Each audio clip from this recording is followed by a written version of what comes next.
Hello, hello, hello, and welcome back, Mission Accepted family. Family.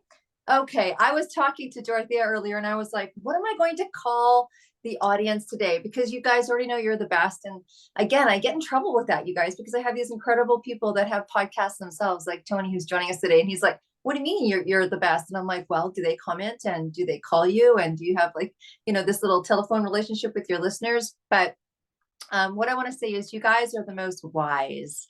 You are a wise, wise group of listeners today. And you're going to need to turn up that wisdom because Tony, you know what I got to say? This is the absolute first time that I've had not a coach, but someone who deals with a topic that by nature can make people go, I wonder what that's about. When I first met Tony, it was like, okay, so this gentleman is a men's grief coach. And it was in hearing his story a little bit that things started to really make sense on, what makes someone decide that they want to be a grief coach. I mean, obviously someone who's empathetic, obviously people that have gone through challenge, and that clearly is you guys, and that's us, and that's life, right?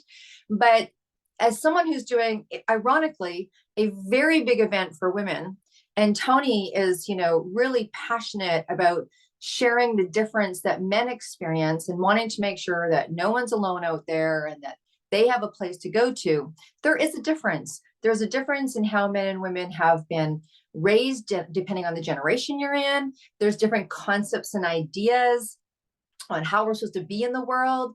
We're supposed to express our feelings. We're not supposed to express our feelings. We're supposed to ask for help. We're not supposed to ask for help. We're supposed to be the caregiver. We're supposed to be the provider. And then the revolution of everybody can do everything, right? And then you're like, whoa, where do I fit? So I thought, how cool to define the needs that men would make or need while they're going through a process of change. So obviously I've just told you what Tony does, and I'm so excited.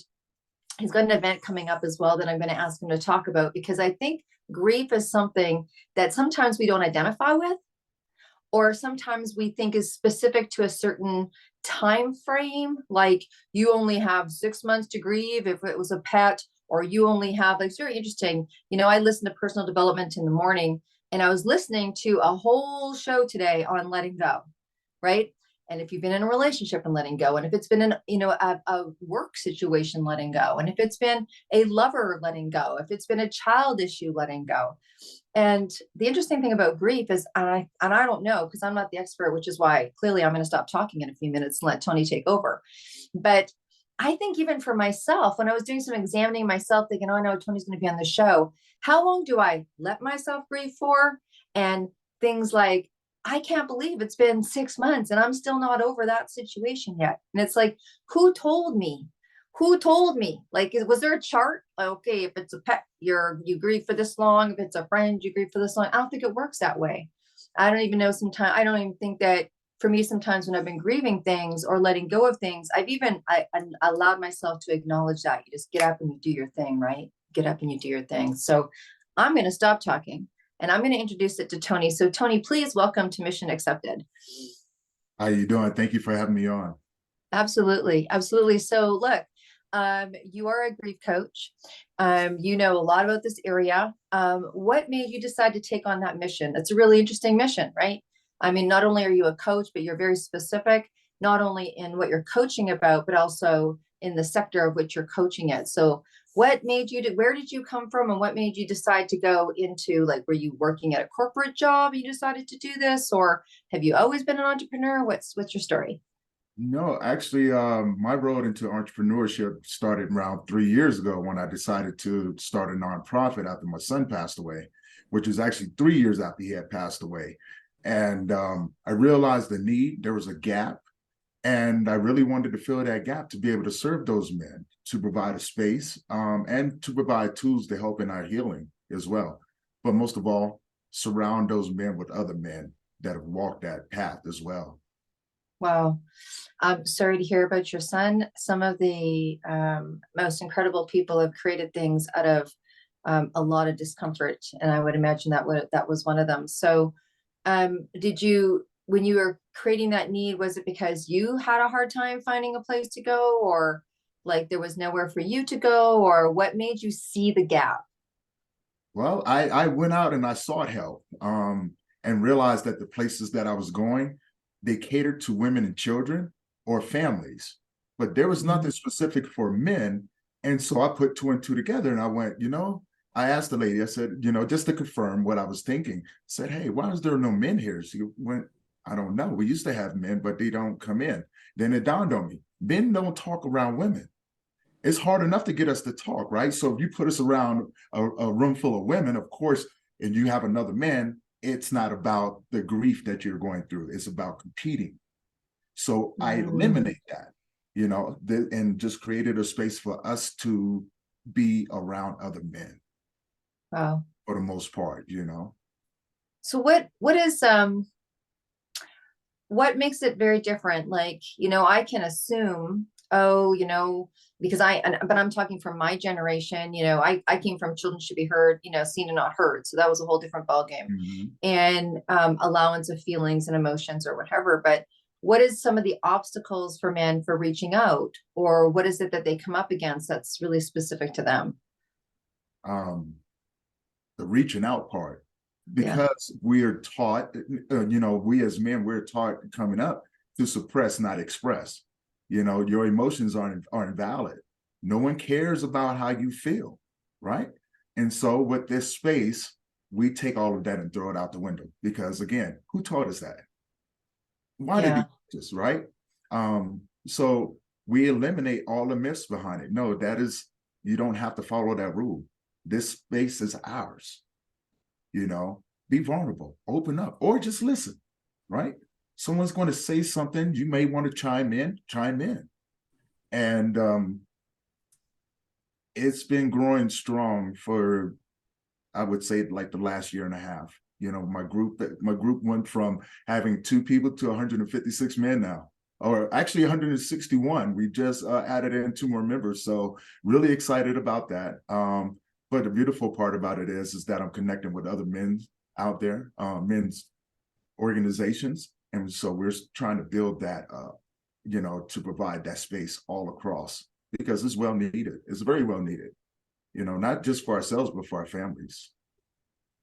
Yeah, that's a really great point. Not only, I mean, I think we know that what we go through or what we do, or even the choices that we make in our careers affect the people that surround us. If we're happy, if we're not, I would imagine that it does. I would imagine that there's a lot of men out there that have partners that are like, can you go get some help with that?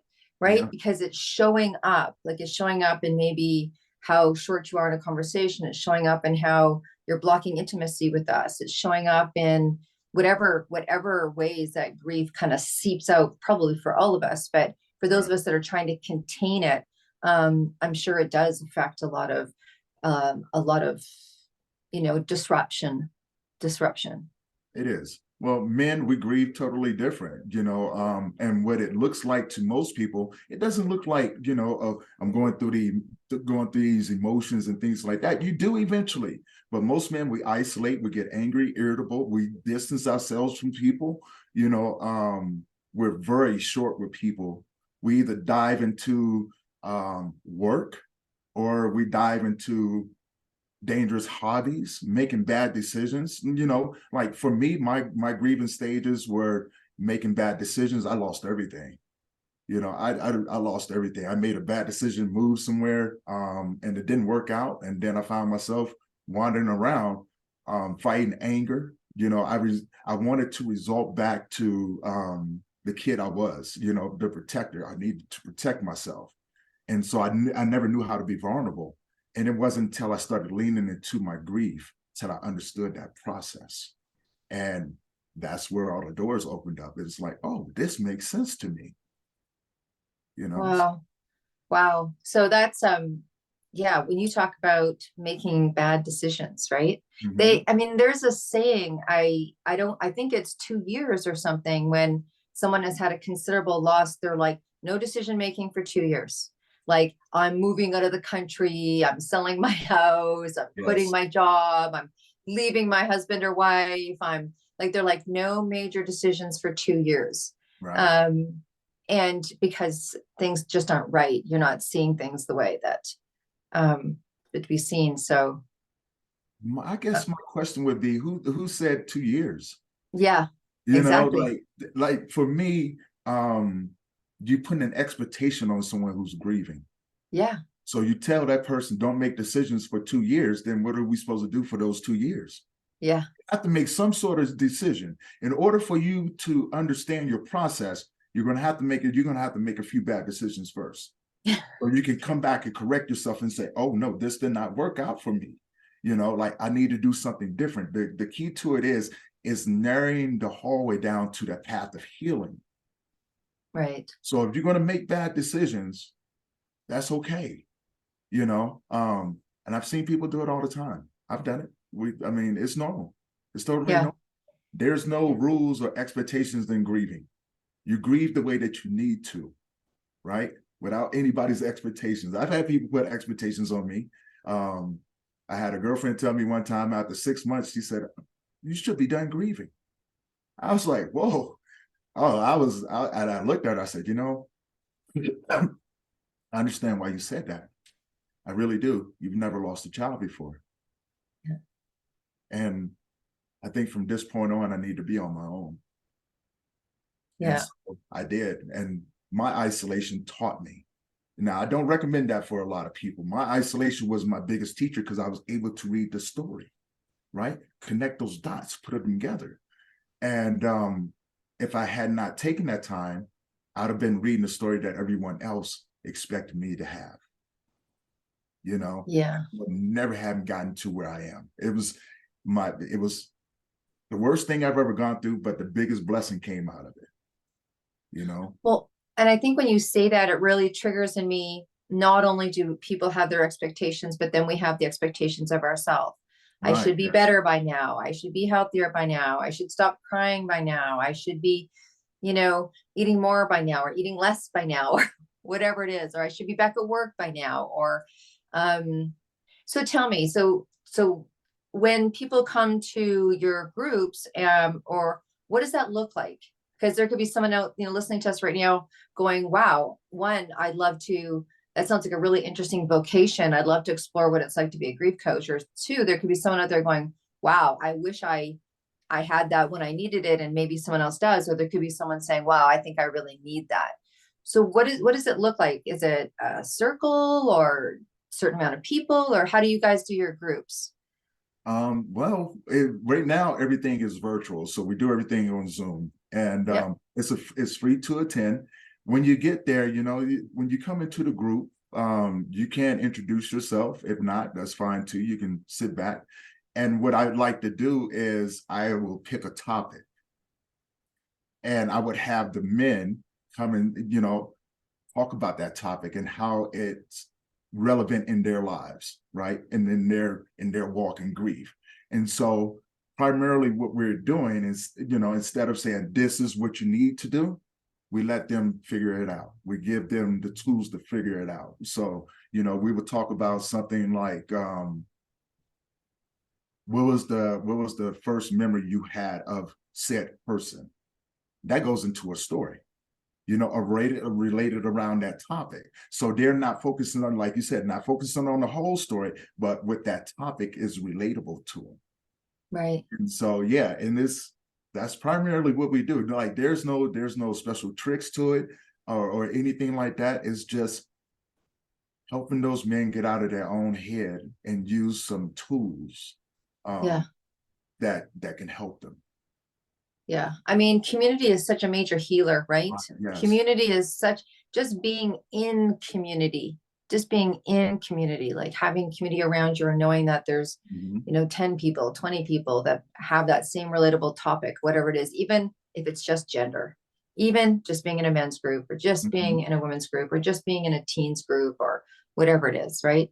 Right. There's such community. So, I mean, obviously you're doing really great work in the world. Do you do coaching one-on-one as well, or is this set up predominantly for a group situation?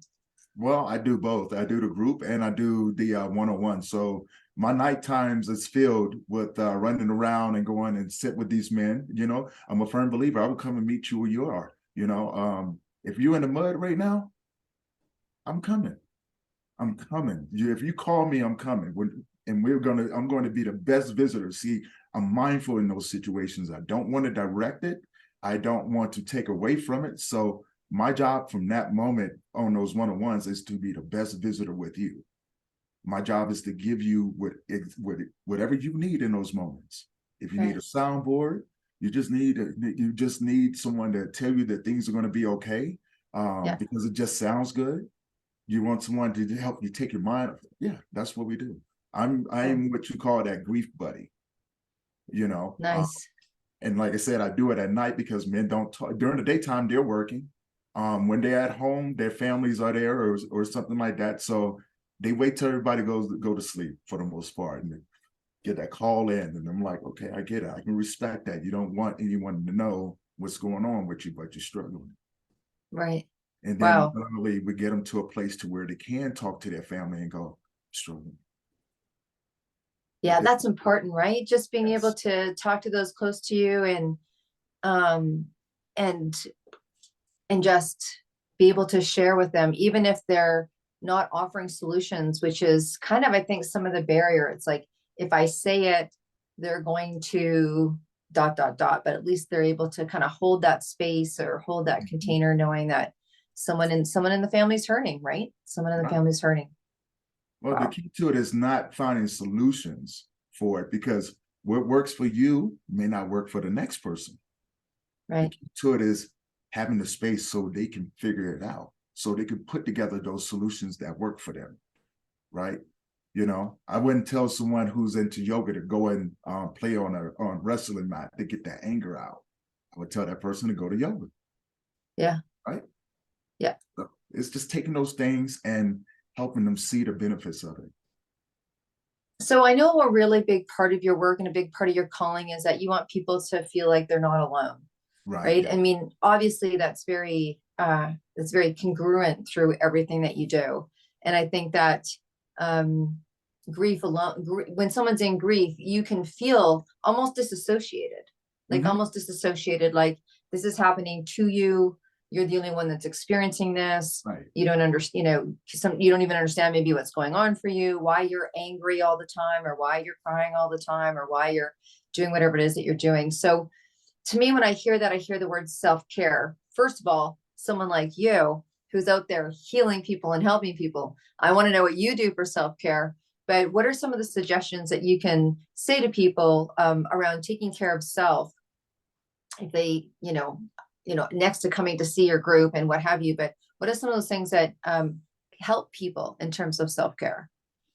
The first one I would always remind people is to breathe. Breathe, right? Because you can get rid of with anxiety, all of these different, take some time to breathe. Once you breathe and calm yourself down, look around you. You're not by yourself, because grief is very isolating. It can make you feel as if you are the only one out there. The problem is that that's all we see. So being able to surround these people with what I like to call their tribe, right? Because we enter this group that no one asked to be a part of. So we want to surround these people with people who they can relate to.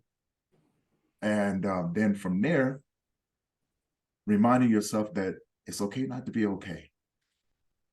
It's okay that if the only thing you did this morning was get out of your bed. It's okay if you went right back to bed. It is okay, right? And just reminding them that they're not by themselves. They aren't, and when they're ready, not when anyone else is ready, reach out. That's the reason why we do these. We get these resources out there so they're more readily available, so find your tribe, and it's okay not to be okay. Yeah. Tony, you're obviously a very, what I would call a light worker, right? You bring light. And so what do you do? What do you do to take care of yourself? So if you're out there and you're listening and you're an entrepreneur, or you want to be an entrepreneur, and this is an area, and there's so many entrepreneurs that I kind of call light workers, where they're healing people, they're helping people, they're outpouring, right? You're an outpour. What do you do to take care of you? Other than breathe. Breathe, Tony, breathe. I meditate. I Mhm, do yoga. mhm, I work out consistently. So I'm a mhm. former bodybuilder as well. And so since I don't compete anymore, I do love good workouts. So when I come in the mornings, my gym is in my garage. I go straight to the garage. I have myself a couple hours for myself. Um, and then from there, I look for the next thing to do. I Mhm, look for who else can I serve? Who mhm. else needs this gift that I carry with me? So that's my day to day, and that's my self care for the most part. Um, it makes me feel good to serve others. Cool. Very cool. Well, let's talk about something that you've got coming up that's absolutely serving others. And that is, not only you're a gatherer of people that need your help and healing, but you are what I call a platform person, where you create platforms for people to come and share what they do to help others too. So your servant leadership is absolutely commendable, my friend. Thank you. You have an event coming up, and it seems like it's its second event. So I'm assuming that it's going to be annual, because I don't think grief's going away anytime soon.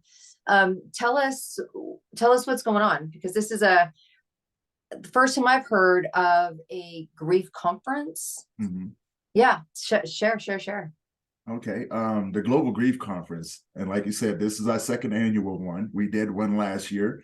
I had a crazy idea because in this world of grief, it's a whole lot of competition, or people that feel that they need to compete with one another. And so it divides us. And I said, well, we can't get anywhere like this. And so I had a wild idea with some connections that I had on my podcast and things like that. I said, I'm going to do a global grief conference. And no one told me no. No one told me no. And even if That's they because did, you're hanging out with crazies. I do, but brilliant people, fun people, and they saw the benefit in it. Last year, we brought together 57 grief workers from across the world, and it was a Wow. 72-hour event live. So everything that we did, from the podcasting, we had workshops, etc., you name it, it was beautiful. First one ever done, very successful. Said, okay. So after that, um, we formed a group called the Global Grief Network, and we've been inviting these grief workers there in a way to unite us, give us a place to be supported as grief workers, right? But also a place to collaborate and grow our businesses, learn from each other, and things like that. And what ended up happening is that we formed a family, and it's been Mm. growing ever since then. So we are on our second annual, which is coming up April 28th to May 1st. And we're doing another 3 days. This time we're going to be doing it a little bit different. We've added in a few other things. We have some brand new presenters coming. And they're just bringing the smoke, man. They're bringing that heat. We got everything from child loss to understanding pet loss to widows. I mean, you name it, we bought it. They're bringing it, and I'm excited for it this year. And so we've added in table talk, which is going to be at the end of each day, where we're going to be diving into topics such as, grieving in different cultures, different religions, things like that, Mhm. which is going to be pretty phenomenal. We have some panel discussions coming in, how does food and exercise affect, grief affect that? How do you move grief through your body and things like that? And so, yeah, this year it's we're on track to have another great summit. And so I'm looking forward. And it's live again. So for everyone who has questions or anything like that, we Yeah. want you to come and interact with us, ask us questions, see the presenters, meet them, right? And so it's going to be a lot of fun. Cool. Now it's online and live, correct? Yes. Yes, it's online, so it's virtual and online. And I think, I mean, what a movement. And it's so funny that you say, like, no one said no. I was talking to Angel, the woman who's co-hosting our series, and we're doing, of course, something different but similar, where we're getting a whole bunch of people together. And I said to her yesterday, and I said, when I come to you with one of these ideas, you're not supposed to say okay, because if you do, we need a third party therapist in here going, I think you do need to think about this for a little while longer, because when you get hyped about something and you're like, oh my gosh, Mhm. great idea, and then all your crazy entrepreneurial friends who are also like hyped on life, They're like, Uh-huh. that sounds great. You go, Tony, go, Tony, go.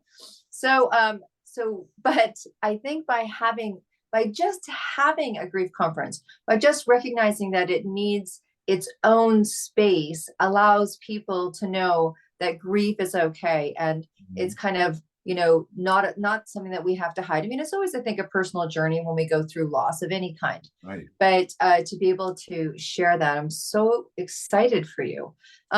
So this grief conference, and I know that people could be listening to this podcast over and over again, and we're going to be sending this out over and over again. So as an annual event, if you've missed the one that's coming up, this time, it's okay. You can reach out to Tony and there will be another one, because when you start that momentum, it tends to kind of keep going itself. So Yes. when you say live, so this year's conference is live in Toronto, Canada. Is that right? It's live all across, whoever wants to tune in. We have people that's going to be tuning. Oh, live like that. So okay, Right, I thought you right. meant So live. Okay. yeah, no, we're working on an in-person one coming up real soon. We got some things in the works for that the next couple of years. Yeah, I don't want to get too far ahead, but it's going to be beautiful. It's yeah. definitely be beautiful. But when I mean live, it's going to be live streamed across Facebook, LinkedIn, YouTube, Okay. Twitch, things like that. So we made it easy for people to come in and get educated and have a good time with us for the most Right part. on. You know. Right on. Wow. So is there anything else that you want to share with us about your story? What was it? We've got a few minutes left here. So someone who's breaking out, I think about, our listeners and how we make our way. You came up with, you were the person that you didn't, someone didn't say this was a really good course to take in college or university. There's kind of a need for this out there. You were like, you found that need, and then all of a sudden, so I always say, like, the desire came before the business plan. I've done a lot of Yes. businesses like that.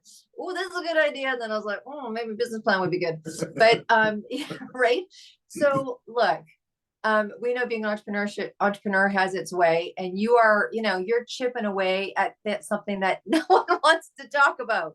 Right. So tell us, how did you build this? How did you stay on path? Like a little bit about what you did. Um, I stayed on a path because I'm stubborn. I'm really, really stubborn. And I told myself I'll never get beat by anything in this world. Whatever it throws at me, I'm going to be able to take it. And through the tragedy of losing my son, followed by my mother, it left me in a world by myself. So I had no one. No one was going to come and rescue me. And once I figured that part out, I knew one of two things, that if I didn't change something, I was going to take my life. Yeah. The second thing was that it is possible to go through some of the worst things and come out with a different perspective in his life, right? Because throughout all of that, I found my thing. I found the purpose that I'm supposed to, I found the one thing I'm supposed to do in this world. Mm-hmm. And for me, that excites me. It excites me about what it teaches me. It excites me about the people that it connects me with. It excites me to be able to serve my community, but also help others build their organizations and serve their communities, and even bigger, right? Because that's another thing I learned. You can't do it alone. You cannot do it alone. Mm-hmm. And so I always tell people, don't be afraid of letting go to people who don't see your vision. Stay true to your vision. Be disciplined in it. Come up with some good habits. And no matter what, tomorrow's another day. It's okay to fail. I failed several times doing this, and I was okay with it. Throughout every failure, I went, okay, I know one other way that it's not going to work. But I found what worked, right? And I didn't have a blueprint. So I'm building my blueprint as I build everything. Mm-hmm. And I've just been pretty fortunate to be in a position that I'm in right now, to be able to do the things that I'm doing, but also be able to surround myself with like-minded individuals and not have to hide my language. Because with grief workers, we talk totally different. We get excited talking about trauma, mental health, and things like that. And so it makes me feel good. It Yeah. does. It brings a sense of peace to me when I can do those things right there. Right. Well, I mean, I can relate and I appreciate you sharing that you're stubborn. I think that there is something, I mean, it's more than, oh, that's cute. I mean, there really is something to being stubborn to the cause. Like when I hear the word stubborn, it's like you've weathered storms, and I know a little bit of your story, and wow, I'm sure that, I mean, it's a powerful story, and we'll have you back on the show and you'll talk maybe a little more about that. But you've had your overcomes for sure. And I think that I've talked to a few, when I talk to someone, they're like, wow, like, I can't believe you're doing it. And I'm like, that comes from learning the true test of resilience, Right. the Yes. true test. And I know you've had soul testing resilience. And just even sharing there how, you've had, past things, you've lost back to back. Yeah. And you know what? That's not as uncommon as people think. Exactly right. That's something else that I would like to remind people. Your story is not is yours, but you're not the only one with that story. I found Yeah. that out once I got once I got into this field, this industry, because I have both of my parents are gone. My younger brother is gone, and my son is gone. So I have those different elements, and I've been around men who have lost their parents, lost their siblings, lost their children, things like that. So I know that my story is not unique. Mm-hmm. It's just Mm-hmm. my story. Yeah. And I Yeah. want to share that with people. Like, your story is your story, but there's others out there that can teach you by listening to their stories. Right. So I always encourage those people, no matter if you're male, female, young or old, um, connect with people who share similar stories so you don't feel like the world is against you, Right. you know? So Tony, in wrapping up, I have two questions for you. One is I'd like you to share because some of our listeners are doing things and they can grab a pen, and of course we have everything in the show notes. So where can they get a hold of you, because this year's conference is coming up fairly quickly. So Yes. please share where and how they can access that. And I know that there's probably people out there that do the same kind of work as you that would at least like to get on the roster for next year. So how do people reach you, and what are the dates of your event? The dates of the event is April 28th to May 1st. And each day is going to be from 6 a.m. to 10 p.m. And you can register through Facebook. We do actually have a QR code. Website is coming up real soon. But until that time, you can connect with me at Memories of Us on Facebook. Or if you are a grief worker and you would like to get on the roster for next year, come and join the Global Grief Network, and you would have access to all of those events that are coming up, live panel discussions and things like that. But it also gives you a chance to get to know everybody that's there. And they can go to the YouTube channel, Grief Let's Talk About It podcast, and subscribe there, and they have access to it as well. All right. So you can go to the Facebook group, you can go to the podcast. Tony, we connected through LinkedIn, right? Yes, I was going to mention Tony that. Yes. Lynch on LinkedIn. So that's kind of where we met. Thank you for the world of social media. Look at this cool stuff. So I have one last question for you. Yes. So look, for those that know me, they know I love music. Not only do I love music because it's such a beautiful thing, but man, I know that you're going to agree that music heals. Like, if there is, music is such a powerful healer when you're in a state where you need to change your state, or sometimes even if you're sad and you want to feel sad. Like, look I've put on movies that I know that are going to help me emote because I'm not letting out the feelings that I need to feel. And there's been many times I've said to my clients, I'm like, go watch a movie that is going to crack the code and make you cry. Have a good cry. And then, because sometimes when we're containing, and music can do that as well. So we've got a really big music event coming up, and it is myself and Corrine, and we are hauling ourselves across Ireland. We're doing 8 marathons in 8 days to raise money for the music community. Because if you don't think the music community needs us, they do, right? We want to be able to sustain those people that create this one of the most powerful vibrations I think that's out there. Yes. When I say that, I always think of it. We are the world. You know that song? I okay. do. Okay. So look Tony, I want to know. I mean, you've got that beautiful, if you're not watching Tony and you're listening, he's got this beautiful Caribbean, Hawaiian background going on, the palm trees. Very good, because today you are on your way to a desert island. And when you go to that desert island, you got one suitcase, my friend. It's carry on all the way. And Okay. you've got room for one album, and it can't be a greatest hits. So this is it. This is the last, you're going to listen to this for the rest of your days on that island. What album are you taking with you? Oh man, you said it can't be a greatest hits. Well, okay. I mean, It but that's can't be one okay of, though. I got one okay. for you. Okay, okay. I'm bringing Bob Marley with me. Oh, yes, there you If go. I am going to the beach in an exotic place, you know what I'm saying? There is nothing like some Bob Marley playing in the background, getting your groove on, Getting your groove enjoying on. the wind and the warmth on your face, just enjoying the scenery. Come on now. There's nothing better. That's There's nothing better awesome. than that. That's awesome. So look, you guys, we're going to be saying goodbye here, but it's not the last you're going to hear of Tony. We're going to go do a little music drop. We're going to record a little music drop, and you can pop over to They Did It Tour Facebook group, and you can listen to Tony and people like Tony that are sharing their most magical moment with music. So we're going to do that right here, but right after our podcast today.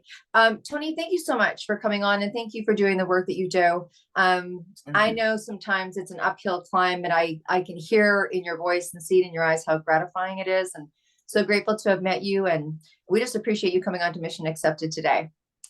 Appreciate you. Well, I'll be seeing you here real soon as well, too. So, Yes, you will. Yes, you for your will. listeners and everything, hop on over to the live. Y'all gonna hear a little bit of Miss Drummond's story and everything, and we're about to have a blast as well. So, see you guys soon. There. So listen, you guys, if you want to be sitting where Tony is, you know how to reach me. It's deb@debdrummond.com if you got something to share, and if you yourself are on a mission. So till we see you next week, be well, stay groovy. Bye for now.